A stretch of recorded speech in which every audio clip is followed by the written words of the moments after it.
హైదరాబాద్ ఖైరతాబాద్ లో మహాత్మా జ్యోతిబా ఫులే సావిత్రిబాయి ఫులే విగ్రహాల ఆవిష్కరణ కార్యక్రమంలో సీఎం రేవంత్ రెడ్డి మాట్లాడుతున్నారు. లైవ్ చూద్దాం. సురేష్ శెట్కర్ గారిని, ఆది శ్రీనివాస్ గారిని, నవీన్ యాదవ్ గారిని, మిత్రులు రాజ్ ఠాకూర్ గారిని, అదే విధంగా శాసనసభ్యులు ఈర్లపల్లి శంకర్ గారిని, మరో శాసనసభ్యులు మిత్రులు ప్రకాష్ గౌడ్ గారిని, అదే విధంగా శాసనసభ్యులు మందుల సామ్యుల్ గారిని, మహిళా కమిషన్ చైర్పర్సన్ మాజీ మేయర్ గద్వాల విజయలక్ష్మి గారిని, బీసీ కమిషన్ చైర్మన్ పెద్దలు నిరంజన్ గారిని,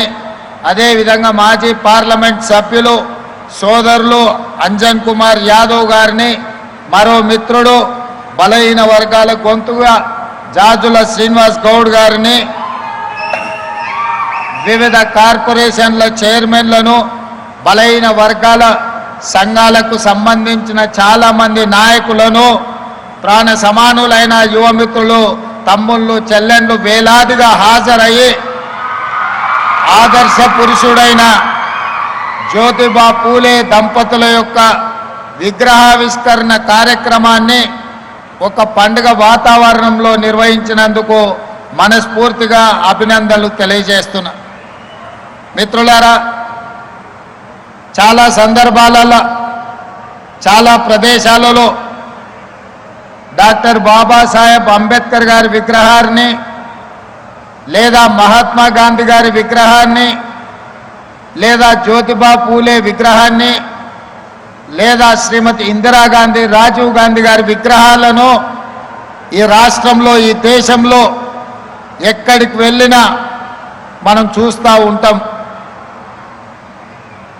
చాలామంది ఈ విగ్రహాల దగ్గరికి జయంతి వర్ధంతుల సందర్భంగా వారిని స్మరించుకోవడానికి, వారు చేసిన గొప్పతనాలను మాట్లాడుకోవడానికి మనం వేదికలుగా చూస్తూ ఉంటాం, వేదికలుగా మనం ఉపయోగిస్తూ ఉంటాం. కానీ మిత్రులారా, ఇక్కడున్న యువ మిత్రులు, ముఖ్యంగా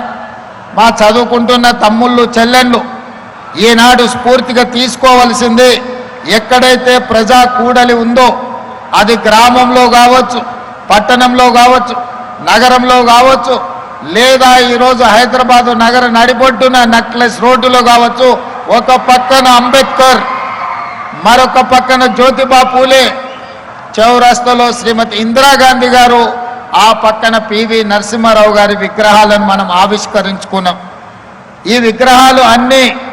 వర్ధంతులు, జయంతులు జరుపుకోవడానికే కాదు, మనం ఈ ప్రాంతం గుండా ఎప్పుడు ప్రయాణించినా ఈ గొప్ప వ్యక్తుల యొక్క త్యాగాలను, వారి యొక్క స్ఫూర్తిని పొంది, ఆ స్ఫూర్తితో మనం విద్యలో రాణించాలి, సామాజిక చైతన్యంతో వ్యవహరించాలి, సమాజ అభివృద్ధి కోసం పాటుపడడానికి వీళ్ళ స్ఫూర్తిని తీసుకోవడానికి ఈనాడు ఇక్కడ వీళ్ళ విగ్రహావిష్కరణలు మనం ఏర్పాటు చేసుకోవడం జరిగింది. మిత్రులారా, ఈరోజు ఈ నెక్లెస్ రోడ్ చౌరస్తా ఒక అద్భుతమైన చౌరస్తా. ఇక్కడికి వస్తే కష్టాలలో ఉన్న, సమస్యల్లో ఉన్న ఈ చౌరస్తాలో నిలబడితే నిలువెత్తు విగ్రహం డాక్టర్ బాబాసాహెబ్ అంబేద్కర్, అట్టడుగు వర్గాల నుంచి, సమాజ నిర్లక్ష్యాన్ని నుంచి ఈరోజు ఆకాశమంతా ఎత్తుకెదిగిన డాక్టర్ బాబాసాహెబ్ అంబేద్కర్ ఈరోజు రాజ్యాంగాన్ని ఇవ్వడమే కాదు, ఓటు హక్కునివ్వడం ద్వారా ఓటునే ఆయుధంగా పాలకులను ఎన్నుకోవడానికి, క్రమశిక్షణ తప్పిన పాలకులను శిక్షించడానికి ఈనాడు ఓటు హక్కు అందించిన గొప్ప ప్రదాత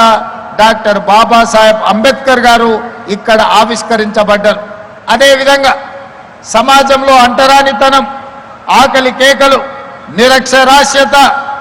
మూఢనమ్మకాలు, ఆనాటి కాలంలో అసలు చదువు అనేదే అందని సమయం, మహిళ చదువు అనేది ఆలోచనకు, ఊహకు కూడా అందని సందర్భం. 150, 160 సంవత్సరాల క్రితం ఆనాడు జ్యోతిబా ఫూలే మనలో చైతన్యం రావాలి అనంటే, మన బతుకులు బాగుపడాలి, మన తలరాత మారాలి అంటే చదువు ఒక్కటే ఆయుధంగా మారాలి. చదువుకున్న వాడు ఆదర్శ పురుషుడిగా రాణిస్తాడు, ఆదర్శ మహిళగా రాణిస్తారని గుర్తించి 150, 160 సంవత్సరాల క్రితం తను చదువుకోవడమే కాదు తన సతీమణిని కూడా చదివించడం ద్వారా మహిళకు చదువు ఎంత ముఖ్యమో జ్యోతిబా పూలే మనకు ఒక ఆదర్శప్రాయుడుగా నిలబడి